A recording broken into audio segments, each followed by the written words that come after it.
विग्रह मुरारीश्वर अगणित गुणगण अमृत शिव साम्ब सदा शिव साम्ब सदा शिव साम्ब सदा शिव सदा शिव आनन्दामृताश्रित रक्षक आत्मानन्द महेश शिव साम्ब सदा शिव साम्ब सदा शिव साम्ब सदा शिव सदा शिव इंदुकलाधर इंद्रादिप्रिय सुंदर रूप सुरेश शिव साम्ब सदा शिव साम्ब सदा शिव साम्ब सदा शिव सदा शिव ईश सुरेश महेश जनप्रिय केशव सेवित कीर्ति शिव साम्ब सदा शिव साम्ब सदा शिव साम्ब सदा शिव सदा शिव पुरगादिप्रिय भूषण शंकर नरक विनाशन केश शिव साम्ब सदा शिव साम्ब सदा शिव साम्ब सदा शिव सदा शिव मूर्धित दानव नाश पराकर अर्जित पाप विनाश शिव साम्ब सदा शिव साम्ब सदा शिव साम्ब सदा शिव सदा शिव साम्ब सदा शिव साम्ब सदा शिव साम्ब सदा शिव सदा शिव साम्ब सदा शिव साम्ब सदा शिव साम्ब सदा शिव सदा शिव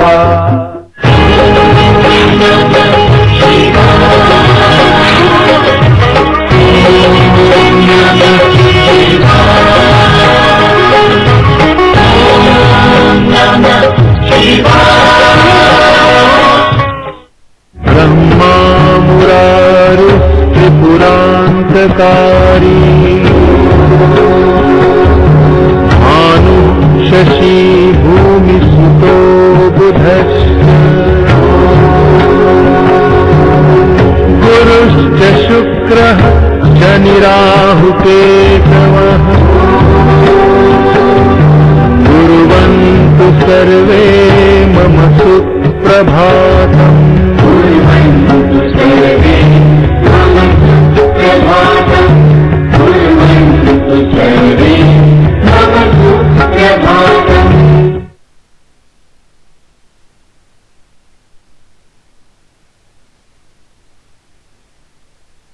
సకల లోక సౌభాగ్యప్రదాయిని సమస్త సన్మంగళ స్వరూపిణి ఆ ఆది పరాశక్తి.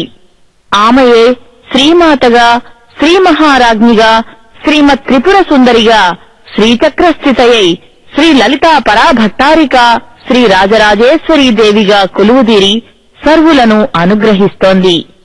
మంగళప్రదమైన కుంకుమ పూజ మహిళలకు సౌభాగ్యాన్ని సంప్రాప్తింపచేస్తుంది. కాశీయాత్రలో భాగంగా బ్రహ్మశ్రీ చాగంటి కోటేశ్వరరావు గారు తమ భక్త బృందం మహిళామ తల్లులచే సామూహిక కుంకుమ పూజ కార్యక్రమాన్ని వైభవంగా జరిపించారు.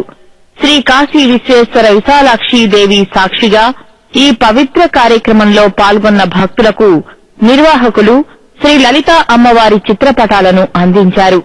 ఒకవైపు పండితులు శ్రీ లలితా సహస్రనామావళిని పఠిస్తూ ఉండగా, మరొక వైపు పూజలో పాల్గొన్న భక్తులు భక్తి శ్రద్ధలతో కుంకుమ పూజలను నిర్వహించారు.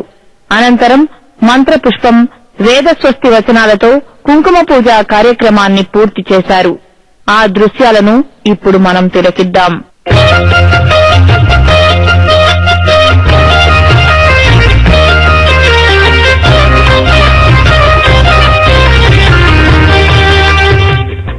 రాజాధి రాజో భూత్వ సమస్త సుఖాని అనుభూయాత్ తతః విష్ణు సాయుధ్య శివ సాయుధ్య పుణ్య ఫల అవాప్యర్థం వారణాసి మహాపుణ్యక్షేత్రే అన్నపూర్ణ విశాలాక్షి విశ్వేశ్వర చరణ సన్నిధౌ భక్తజన సంకల్పిత శ్రీరుద్ర యాగాఖ్యే కర్మణి అస్మిన్ దినే సప్తమ దివసే ప్రాతకాల మహాకాళి మహాలక్ష్మి మహాసరస్వతి త్రిమూర్త్యాత్మిక స్వరూపిణి శ్రీచక్ర లలితా త్రిపుర సుందరి విశాలాక్షి అన్నపూర్ణ పరాదేవత శ్రీకర్త అన్యోన్య సహాయేన శ్రీసూక్త విధానేన లలిత సహస్ర నామభి కుంకుమ పూజా కరిష్యే. అక్షతులు నీళ్లు మార్చి వదిలిపెట్టాను. అరంగ కలశారాధనం కరించే. ఓం కలసస్యంకే విష్ణుకంఠే రత్నమాశ్రిత భూయే తత్ర స్థిత బ్రహ్మా మధ్యే అగ్రనాథునాః విశ్వాదసాగరా సర్వే సప్తభేపావదంధరా అర్ఘ్యే దోరే దర్వేణ సామవేదాఖ్యధర్మణః యై సహితా సర్వే గ్రహాముదమాశ్రితాః కలశే గంధపుష్పాక్షదానిత్యా. ఆ కలశలో అక్షంతులు పుష్పం వేసి పైన చేయి మూట పెట్టండి. ఆ యంత్రం మీద పొడవు మీద నీళ్లు చల్లండి. దేవం మీ శిరస్సు మీద చల్లుకోండి. ఆత్మానం మీ పూజాంతర్యాలు శ్రీ మహాకాళి మహాలక్ష్మి మహాదశ్రీ శ్రీచక్ర లలితా త్రిపుర సుందరి విశాలాక్షి అన్నపూర్ణాపరాదేవ్యే నమః. ధ్యాయామి. పూజ చేసుకోండి. ఓం శ్రీం హ్రీం శ్రీం కమలే కమలాలయే ప్రసేద ప్రసేద శ్రీం హ్రీం శ్రీం ఓం మహాలక్ష్మే నమః. హిరణ్యవర్ణాం హరిణీం సువర్ణర్జిత ప్రజాం చంద్రాభిర్మయీం లక్ష్మీ జాతవేదో నమామః. ఆవాహయామి. శ్రీం హ్రీం శ్రీం కమలే కమలాలయే ప్రసేద ప్రసేద శ్రీం హ్రీం శ్రీం ఓం లక్ష్మీపరాదేవ్యై మహావత్సగతి సింహాసనం సమర్పయామి. ఓం శ్రీం హ్రీం శ్రీం త్రిపుర సుందరీ పరాదేవ్యై నమః. ముఖే ఆచమనీయం సమర్పయామి. శ్రీం హ్రీం శ్రీం కమలే కమలాలయే ప్రసేద ప్రసేద శ్రీం హ్రీం శ్రీం ఓం మహాలక్ష్మీ నమః. సవర్ణేత పరమాస్తమయానం సమర్పయామి. నానాంతరాచమనీయం సమర్పయామి. వస్త్రం మన పట్టుతో వస్త్రం ఇచ్చారు.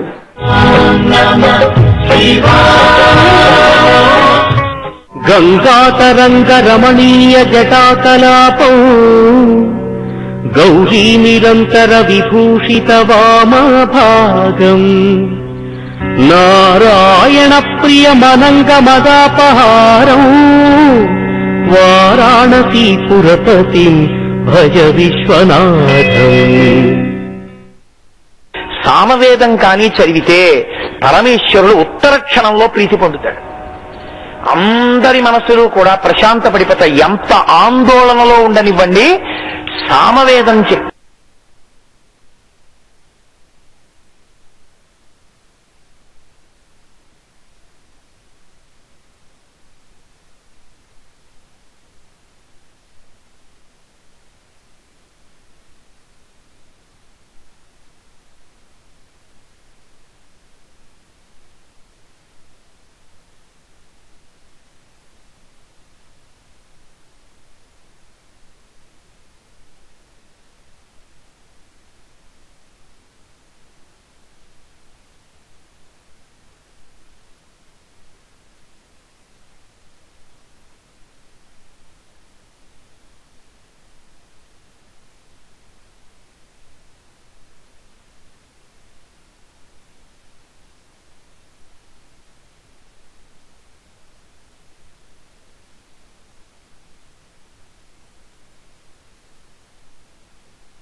ఉన్నాడో అలా నా మీద నీ త్రిశూలంతో నా తోలు ఒలిచేసేయి. నేను చేసిన తప్పుకి ఒలిచేసి దాంట్లోంచి నిత్తురు ఎప్పుడు ఉండాలి, కానీ దుర్గంధము లేక, అందులోంచి దుర్గంధం రాకూడదు. కర్కశము కాక, తోలు చాలా కాలం ఉంచేస్తే గట్టిగా అయిపోతుంది, అలా అవ్వకూడదు, మెత్తగా ఉండాలి. కర్కశముగాక, చిరుంగక, అది ఎప్పటికీ చిరక్కూడదు. ఈ మూడింటిలో ఏదైనా వస్తే పారేయాలి, తోలు కదా మరి. అందుకే దుర్గంధము లేక, కర్కశముగాక, చినుంగక, ఈ 3 గుణాలు లేకుండా వెండికొండపై కందరకాలమున్నగతి ఒక సంబున ఈ వరమే వరించదన్.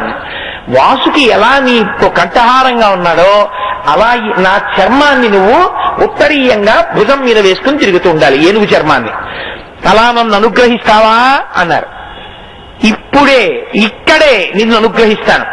ఒక రాక్షసుణ్ణి అంత అనుగ్రహించిన శివలింగం కాబట్టే అంత చల్లగా ఉంటుంది శివలింగం. శివలింగానికి ఒక లక్షణం ఉంటుంది. శివలింగం చాలా చల్లగా ఉంటాయి కొన్ని. అంత చల్లగా శివలింగం ఉందనుకోండి, దాని శక్తి చాలా ఎక్కువ అని గుర్తు మీకు. డెహ్రాడూన్లో నేను ఒక గుహలో చూశాను శివలింగాన్ని. అక్కడ ద్రోణాచార్యులు వారు తపస్సు చేశారు. తపస్సు చేస్తే అక్కడ అశ్వత్థామని ప్రసాదించాడు పరమశివుడు. అప్పుడు ద్రోణాచార్యులు వారు పూజ చేసిన శివలింగం ఉంది. దాన్ని ఇలా వెళ్లి ముట్టుకుంటే మీరు ఒక్క 2 నిమిషాల కన్నా అలా ముట్టుకుని ఉండడం కష్టం, చేతులు కొయ్యబారిపోతాయి, అంత చల్లగా ఉంటుంది. మళ్ళీ చిత్రం ఏంటంటే కృత్తివాసేశ్వర లింగం అలా ఉంటుంది. నేల ముట్టుకుంటే ఓలా ఉంటుంది, గోడ ముట్టుకుంటే ఓలా ఉంటుంది, అంచు ముట్టుకుంటే ఓలా ఉంటుంది, లింగం ముట్టుకుంటే చల్లగా ఉంటుంది. కాబట్టి ఆనాడు ఒక ఏనుగు రూపంలో ఉన్న రాక్షసుని అనుగ్రహించాడు. చిత్రం ఏంటంటే అక్కడ శివలింగం మీరు ఎటువైపు నుంచి చూసిన గజపృష్ఠంలా ఉంటుంది, ఏనుగులా ఉంటుంది శివలింగం, పెద్ద శివలింగం. పైగా దాని ముందు నందీశ్వరుడు ఉంటాడు. నందీశ్వరుడు 2 కొమ్ములు ఉంటాయి ఎక్కడైనా. ఇక్కడ పావు కూడా చుట్టుకుని ఉంటుంది. ఎందుకనంటే గజాసురుడితో యుద్ధం చేసేటప్పుడు ఆ వాసుకి నంది అందరూ కలిసి యుద్ధం చేయడంలో ఆ నందికి పావు చుట్టుకుని ఆయన్ని కరిచిందిలా ఉంది, అది అలాగే చుట్టుకుని ఉంటుంది. దాని మీద నుంచే శివలింగాన్ని చూడమంటారు. చాలా గొప్ప శివలింగ స్వరూపం. కాశీపట్టణంలో తప్పకుండా చూడాలి. ఆ కృత్తివాసేశ్వర లింగముగా మహానుభావుడు గజాసురుణ్ణి సంహారం చేసినందుకు కృత్తివాసేశ్వర లింగంగా కాశీపట్టణంలో వెలిశాడు. అది కాశీపట్టణ వైభవాల్లో ఒకటి. కాలభైరవుడు. కాలభైరవ దర్శనం చెయ్యకుండా అసలు కాశీపట్టణం నుంచి వెళ్ళాం. ఎందుకని అంటే కాలభైరవుని యొక్క అనుమతి లేకుండా కాశీపట్టణంలోకి ప్రవేశించరు. కాలభైరవుని యొక్క అనుమతి లేకపోతే కాశీపట్టణంలో ఉండలేడు. కారణం ఏమంటే ఒకానొకప్పుడు ఒక పెద్ద సభ. ఆ సభలో బ్రహ్మగారికి ఎందుకో అహంకారం వచ్చింది. వచ్చి నేనే పరతత్వాన్ని, నాకన్నా గొప్పవాడు లేడన్నాడు. ఇదే వాదన శ్రీ మహావిష్ణువు చేశారు అక్కడ ఉండి. నేనే పరతత్వాన్ని, నాకన్నా గొప్పవాడు లేడు. ఎవరు చెప్పాలి ఈ విషయాన్ని? ఇద్దరిలో ఎవరిని? వేదం చెప్పాలి. అందుకని చతుర్వేదములను పిలిచారు. వేదములు ఒకదాని తర్వాత ఒకటి వచ్చి పరమశివుడు మహానుభావుడు చంద్రశేఖరుడు ఆ ఏనుగు తోలు ఉత్తరీయంగా వేసుకున్నటువంటి వాడు గంగాధరుడు, ఆయన ఆ పరతత్వం అన్నాయి. ఋగ్వేదం అలాగే చెప్పింది, యజుర్వేదం అలాగే చెప్పింది, సామవేదం అలాగే చెప్పింది, అధర్వణ వేదం అలాగే చెప్పింది. అయినా కలహించుకుంటూ ఉంటే ప్రణవము వారి మధ్యకు వచ్చింది. ఆ ఓంకారంలోంచి పరమేశ్వర స్వరూపం వ్యక్తమై ఆయనే కాలభైరవ స్వరూపాన్ని పొందాడు. పరమశివుడే కాలభైరవుడిగా మారాడు. మారి ఆయన వెంటనే ఏం చేశాడంటే, ఈ వాదన చేస్తున్నటువంటి బ్రహ్మగారికి 5 తలకాయలు ఉండేవప్పుడు.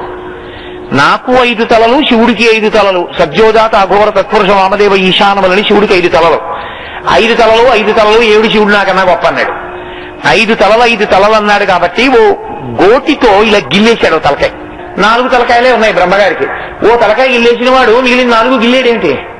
అది గిల్లేస్తాడేమో అని బ్రహ్మగారు ఏం చేశాడంటేట, పార్వతీదేవి వంక చూసి, అమ్మా నీ చేతులకి నాకు ఓ సంబంధం ఉంది, నీ చేతులు తామర పువ్వుల్లో ఉంటాయి. మళ్ళీ శంకరాచార్యులు వారితో చాలా పీచియండో, ఆయన ఏది చెప్పినా అలా ఉంటుంది. అమ్మవారి చేతులు తామర పువ్వుల్లో ఉంటాయి, చివర అమ్మవారి పాణి తామర పువ్వులా ఉంటుంది అన్నారు ఓ శ్లోకంలో. మరి తామర తూడులా ఉండి చివర తామర పువ్వులా ఉంటే తామర తూడికి పొక్కులు ఉంటాయిగా, చిన్న చిన్న పొక్కుల్లో ఉంటాయి. మీరు ఎప్పుడైనా తూడు పట్టుకు చూస్తే తెలుస్తుంది, చిన్న చిన్న పొక్కులు ఉంటాయి. మరి అమ్మవారి చేతులకు పొక్కులు ఉండకూడదుగా సాముద్రికంలో. మరి ఈ పొక్కులు ఎక్కడదని అడిగారు. మరి ఎలా సరిపోతుంది? సమాన ధర్మం తామర తూడికి తామర పువ్వుకి అన్నారు. వెంటనే శంకరులు అన్నారు తర్వాతి శ్లోకంలో, శివని అంటే పరమశివుణ్ణి కౌగిలించుకున్నప్పుడు ఆమె శరీరంలో వచ్చినటువంటి పులకరింతలకి శరీరం మీద వచ్చిన అంకురములే ఆ పొక్కులు అన్నారు. ఇంకెవరేం చెప్తారు? కాబట్టి బ్రహ్మగారు అన్నారు, అమ్మా నీ చేతులు తామర పువ్వుల్లో ఉంటాయి, నేను తామర పువ్వులోంచి పుట్టాను, అందుకని మన ఇద్దరికీ ఓ అనుబంధం ఉంది. మీ ఆయన గిల్లేస్తున్నాడు నా తలకాయలు, అందుకని నీ 4 చేతుల కింద నా 4 తలకాయలు పెడతాను, ఆయన గిల్లేయడానికి మళ్ళీ చేయి పెడితే నువ్వు ఇలా తోసేయమ్మా అన్నాడు. చూడండి, భర్త ఏదో కోపం వచ్చి పిల్లకి ఏదో బుగ్గ గిల్లేద్దామంటే తల్లి అని ఇలా తోసేస్తుంది స్వతంత్రంగా. అలా అమ్మవారి 4 చేతుల కింద బ్రహ్మగారు 4 తలకాయలు పెడితే అమ్మవారు శివుడు గిల్లేద్దాం అనుకుంటుంటే ఇలా 4 చేతులతో తోచేసి ఊరుకుందరో పిల్లాడు ఏదో అన్నాడు అని ఇలా తోచేస్తే అప్పుడు బ్రహ్మగారు తల్లి నన్ను బతికించావమ్మా అని శతరుద్రీయంతో పరమేశ్వరుణ్ణి స్తోత్రం చేశాడు. శ్రీ మహావిష్ణువు శాంతి మంత్రాలతో స్తోత్రం చేశాడు. అప్పుడు లోకానికి ధర్మం చెప్పవలసినటువంటి విద్యాస్వరూపం కదా శివస్వరూపం. ఆయన అన్నాడు, బ్రహ్మగారి 5వ తలకాయ గిల్లేసినటువంటి స్వరూపమైన కాలభైరవ స్వరూపం ఏదుందో ఆ కాలభైరవ స్వరూపాన్ని ఏ తల గిల్లాడో ఆ బ్రహ్మ పుర్రె అంటుకుంటుంది బ్రహ్మహత్య పాతక రూపంలో. కాబట్టి ఇప్పుడు ఈ పాతకం పోవాలంటే నువ్వు ఆ కపాలాన్ని చేత్తో పట్టుకుని 3 లోకములు తిరుగుతూ భిక్షాటన చెయ్యన్నారు. అంటే కాలభైరవ స్వామి బ్రహ్మపుర్రె చేతిలో పట్టుకుని 3 లోకాల్లో భిక్షాటన చేస్తున్నారు. 3 లోకాలు తిరిగారు చివరికి విష్ణు లోకానికి వెళ్ళారు. లక్ష్మీనారాయణులు చూసి మహానుభావుడు శివస్వరూపంతో సమానమైన వాడు రమ్మని లోపలికి పిలిచి ఆయనకి అమృతాన్నం పెట్టారు. ఆ అమృతాన్నం తిని ఆయన అన్ని తిరిగి కాశీ వచ్చారు. కాశీలోకి పాపమే రాదు, పాతకం ఎక్కడ వస్తుంది? కాబట్టి ఆయన చేతికి ఉన్నటువంటి బ్రహ్మహత్యా పాతకానికి సంబంధించిన బ్రహ్మగారి 5వ తలకాయ ఊడి కింద పడిపోయింది. కింద పడిపోయిన తర్వాత ఆయన లోపలికి వచ్చారు. లోపలికి వచ్చాక పరమశివుడు సంతోషించారు, నా మాటకి ఇన్ని లోకాలు తిరిగి వచ్చావు, నీ చేతి పుర్రె ఊడిపోయింది కాబట్టి నిన్ను ఇవ్వాల నుంచి 7 గడ కింద పెడుతున్నాను. కాశీ పట్టణానికి అంతటికీ పరిపాలకుడు నువ్వే కాశీ పట్టణాన్ని పరిపాలిస్తావు. నీ అనుజ్ఞ లేకుండా లోపలికి రారు, నీ అనుజ్ఞ లేకుండా పైకెళ్లరు. నీ దగ్గరికి వచ్చి ఎవరు దర్శనం చేసి వెడతారో వారికి భైరవ దండన ఉండదు. ఎందుకంటే ఆయన పేరే కాలభైరవ. మనం చూడండి, ఇదంతా అయిపోయిన తర్వాత గంగ పూజ అని చేస్తాం, భైరవ పూజ అని. అప్పుడు గంగ చెంబులన్నీ అక్కడ పెట్టి పూజ చేస్తాం. కాలభైరవుడి పూజ అని ఓ కుక్కను తీసుకొచ్చి ఆ కుక్క మెళ్ళలో గారెలు దండేస్తాం. ఎందుకది అంటే భై అంటే కుక్క చూడండి భౌ అని మీద పడుతుంది, అదే భై రవ అంటే శబ్దం. ఏది భౌ అని అరుస్తుందో అదే భైరవ, ఆ శబ్దం చేస్తోంది కాబట్టి దాని పేరే భైరవ. కాలభైరవ కాలస్వరూపంలో అరుస్తాడు ఆయన. ఎప్పుడు అరుస్తాడంటే శాస్త్రంలో మాట చెప్తారు, జీవుడు శరీరంలోంచి పైకి వెళ్ళిపోయిన తర్వాత అత్యంత వేగంగా తీసుకెడతారు, అతను వెళ్ళవలసిన స్థానాన్ని చూపిస్తారు. ఇక్కడికి వస్తున్నావు, నువ్వు చేసిన పాపపుణ్యములకి ఇక్కడికి తీసుకొస్తున్నావు అని చెప్పి మళ్ళీ వెంటనే తీసుకొచ్చి 11 రోజులు ఎక్కడ శరీరం వదిలేడో అక్కడే ఉంచుతారు. అప్పుడు ఇంట్లో వాళ్ళు పెట్టి తీసి వీడి సంపాదించింది ఇదే అని తిట్టుకున్న తర్వాత వచ్చేస్తానులేండి వెళ్ళిపోతాడు. 11 రోజులు ఎట్లా పెడతారు, అందుకే 11 రోజులు అశౌచం పాటిస్తారు. జ్ఞాతులందరూ ఆనంద హోమం చేస్తారు తర్వాత శ్మశానంలో. అయ్యా వీళ్ళందరినీ అనుగ్రహించండి, మీరు వెళ్ళిపోండి పితృస్థానానికి. కాబట్టి మహానుభావుడైనటువంటి భైరవుడు ఏం చేస్తాడంటే 11 రోజులు దాటిపోయిన తర్వాత జీవుడు ప్రయాణం మొదలు పెట్టగానే చీకట్లో వెడుతూ ఉంటే భయంకరమైన కుక్క రూపంలో తరుగుతాడు. అప్పుడు నా అన్నవాడు లేక, తనని ఆదుకునేవాడు లేక, పలికేవాడు లేక పిచ్చి కేకలు పెడుతూ పరుగులు తీస్తాడు. ఆ కుక్క తరిమి కరుస్తుంది. పరిగెత్తి దాహంతో అలమటించిపోతూ అగ్నిహోత్రంతో ఉన్న జ్వాలలతో కూడిన యమద్వారంలోకి ప్రవేశిస్తాడు. ఈ భయంకరమైన బాధ తప్పిపోవాలి అంటే ఒకే ఒక్క తిథి అలా అనుగ్రహించగలదు, కార్తీక పౌర్ణమి. కార్తీక పౌర్ణమి నాడు జ్వాలాతోరణం చేసి జ్వాలాతోరణంలో పరమేశ్వరుడితో కలిసి ఎవరు వెడతారో వాళ్ళని కుక్క తరమదు, అగ్నిద్వారంలోంచి యమసదనంలోకి వెళ్ళడు, పరమేశ్వరుడు తోడుగా ఉండి తీసుకెళ్లిపోతాడు. అది ఒక్క కార్తీక పౌర్ణమి నాడే జ్వాలాతోరణం. అందుకే అంత గొప్ప తిథి కాని దాటిందా వచ్చే కార్తీక పౌర్ణమి వరకు లేదు. ఇహమునందు ఆ గడ్డి తీసుకెళ్లి సగం కాలిన గడ్డివాములో పెడితే ఆ గడ్డి తిన్న పశువులన్నీ సంతోషంగా ఉంటాయి. పశువుల మేతకి లోటు రాదు. కొంత గడ్డి ధాన్యాగారంలో వేస్తే ధాన్యానికి లోటు రాదు. ఏకకాలమునందు ఇన్ని ప్రయోజనములను ఇవ్వగలిగినది కార్తీక పౌర్ణమి నాటి జ్వాలాతోరణం ఒక్కటే. కాబట్టి ఆ భైరవ, ఆ కుక్క తరుగుతుంది. ఆ తరివేటటువంటి కుక్క స్వరూపమే దండన విధిస్తాడాయన, దండించగలడు. అందుకే భైరవ దండన అంటారు. మీరు ఇంకా మానసాదేవి మొదలైన క్షేత్రాలకైతే బెత్తం పెట్టి కొడతారు, భైరవ దండని ఇక్కడ పూర్తయిపోయింది నీకంటారు. చేసిన తప్పులకి ఇక్కడ కొట్టేశాను, నిన్ను ఇక్కడతో తీసేశాను లేని. ఆయన మహానుభావుడు ఏం చేస్తాడంటే ఈ కాశికాపట్టణములకంతటికీ పరిపాలకుడు ఆయన. అందుకే విశ్వనాథుడు ఎదురుగుండా కూడా ఉంటాడు. మళ్ళీ వేరొక చోట కూడా ఉన్నది కాలభైరవ క్షేత్రం. అంతటి మహానుభావుడైనటువంటి కాలభైరవుడికి మనం భైరవ స్వరూపం కాబట్టి కుక్క రూపంలోనే తీసుకొచ్చి పూజ చేసి ఆయన మెడలో గారెల దండ వేస్తాం. అంటే న్యాయానికి మాంసం పెట్టాలి. కానీ మాంసము నివేదనగా ఆచారంలో పెడితే, పూజలో పెడితే పూజ ఉగ్ర పూజ అవుతుంది. ఆ గారె మాంసమునకు ప్రత్యామ్నాయం కాబట్టి సాత్వికారాధన ఎందు గారెలు దండకత్తి భైరవుడికి వేస్తారు. వేసి ఆయనకి నమస్కారం చేస్తే కుక్కని కాదు చూసేది, భైరవుణ్ణి చూడాలి. కాలభైరవుడికి మాల వేశారనాలి, కుక్కకి దండ వేశారనకూడదు. అలా చూసి నమస్కరిస్తే ఆ ఉపాధి ఎందు కాలభైరవుడుండి పూజ స్వీకరిస్తాడు. అందుకని కాలభైరవ పూజ. ఆయన ఎంత కోపంగా ఉంటాడో అంత సాత్వికుడు కూడా. శివభక్తి తత్పరుల యందు అంత మర్యాదతో ఉంటాడు. తనని ఆశ్రయించిన వాళ్ళని అంత కాపాడతాడు. ఎవరు భక్తి లేకుండా తిరుగుతాడో వాని యందు ఆయన పేరేమిటో తెలుసా అండి? అసలు క్రోధభైరవ దేవుండు ఆయన పేరు, అసలు పేరు. కాలభైరవుడు అంటున్నాం కానీ అసలు ఆయన పేరు క్రోధభైరవ దేవుండు. అందుకే దీని గురించి చెప్తూ కాలభైరవ చరిత్ర చెప్తూ ఒక మాట చెప్తారు.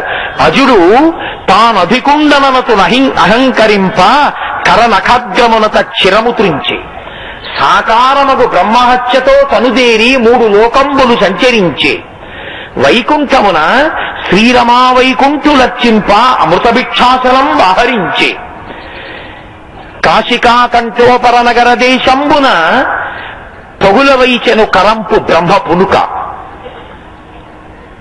ఆధిపత్యంబు పడసే కామారి చేత, పరమశివుని చేత కాశీపట్టణంలో అధికారాన్ని పొందాడు. అందుకని ఆధిపత్యంబు పడసే కామారి చేత పురియవైచిన తోన కాపురము చేసే కాశికాస్థానమునకేడుగడయు చూపే క్రోధభైరవ దేవుండు కుంభజన్మ. బ్రహ్మమురారి సురార్చితలింగం నిర్మల భాసిత శోభితలింగం జన్మజ దుఃఖ వినాశకలింగం తత్ప్రణమామి సదా శివలింగం దేవముని ప్రవరార్చితలింగం కామదహం కరుణాకరలింగం రావణదర్ప వినాశనలింగం తత్ప్రణమామి సదా శివలింగం సర్వసుగంధి సులేపితలింగం బుద్ధి వివర్ధన కారణలింగం సిద్ధసురాసురవందితలింగం తత్ప్రణమామి సదా శివలింగం కనక మహామణిభూషితలింగం ఫణిపతివేష్టిత శోభితలింగం దక్షసూయజ్ఞ వినాశనలింగం తత్ప్రణమామి సదా శివలింగం కుంకుమచందనలేపితలింగం పంకజహార సుశోభితలింగం సంచిత పాప వినాశనలింగం తత్ప్రణమామి సదా శివలింగం దేవగణార్చిత సేవితలింగం భావైర్భక్తిభిరేవ చ లింగం దినకరకోటి ప్రభాకరలింగం తత్ప్రణమామి సదా శివలింగం అష్టదలోపరివేష్టితలింగం సర్వసముద్భవ కారణలింగం అష్టదరిద్ర వినాశితలింగం తత్ప్రణమామి సదా శివలింగం సురగురు సురవర పూజితలింగం సురవన పుష్ప సదార్థ